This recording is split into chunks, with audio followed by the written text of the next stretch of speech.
What would you say, if we can loop back to what you mentioned about fires in school, what would you say is the number one cause of fires in schools? Because we just don't hear much about that.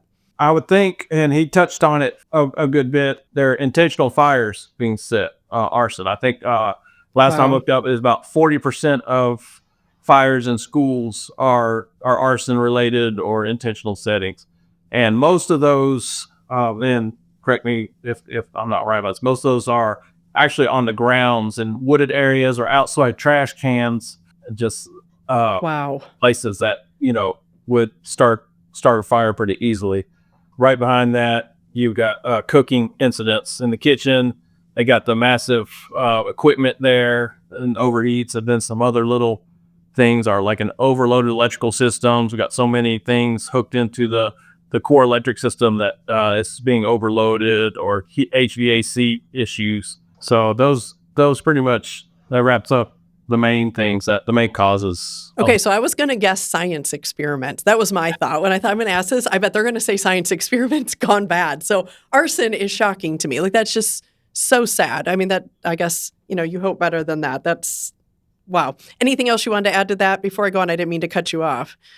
So the NFPA, which is a National Fire Protection Agency, they are an agency that publishes information, and so they gather all this data for us each and every year.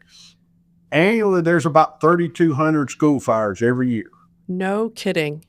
And so you probably don't see them on the news because, like Rick said, a lot of them are nothing more than either students mad at someone or students trying to gain attention, or I'll double dog dare you to do this. I don't think you would do it. I'm trying to be this person. So I don't think for the most part, they are arson. They're not malicious in nature, but kids and young adults don't really think that their actions have consequences. So they can't really see past, well, if I do this, it's like the video game. The trash can burns up, it melts, and then it goes out. Right. You press reset and do it again. Yeah. So, and a lot of people think, well, a school building is made out of brick and it's cement, so it really won't burn. But the issue we have in a lot of schools is that in classrooms, we have furniture that should not be there to make it more homey feel. We shouldn't have upholstered furniture that's meant for a residential home inside of a school setting unless it's been treated with certain fire retardant. Good to note. A lot of times during Spirit Week or homecoming, teachers like to have door decoration contests. But what they're decorating, according to NFPA 80, is that's a means of egress, and it should not be anything on that door that could burn, because that's our way out of this room if we need to get out. So, excellent point.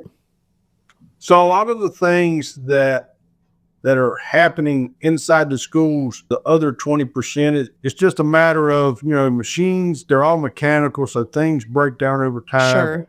Mm-hmm. And it's like any other job. There's one person trying to do 10 jobs. There's not enough hours in the day. There's not enough money in the pot. So we have to decide what. And sometimes it's the maintenance and upkeep of our buildings that, tend to get the less funding. Yeah, that is so true.